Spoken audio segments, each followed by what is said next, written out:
আপনি আসলে ব্যক্তিগতভাবে কোন দলকে সমর্থন আমি করেছেন? আসলে ব্যক্তিগতভাবে আমি নিজে একজন আর্জেন্টিনার সাপোর্টার।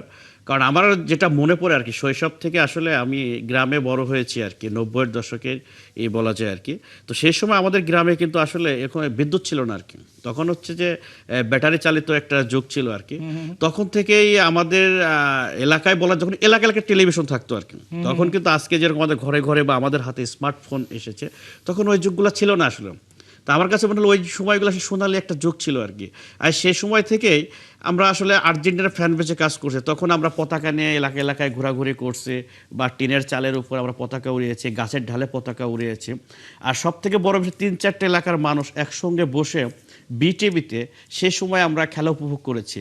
তা আজকের দিনে আসলে আমরা যত স্মার্ট টিভিতে বা দেখি না কেন, ওই দিনগুলো সব থেকে বেশি মিস করি। কারণ ছোট বড় সব জেনারেশন মিলে ওই সময় আমরা আসলে খেলা উপভোগ করেছি। তো ওই সময় থেকে আমি আসলে আর্জেন্টিনার একজন সাপোর্টার।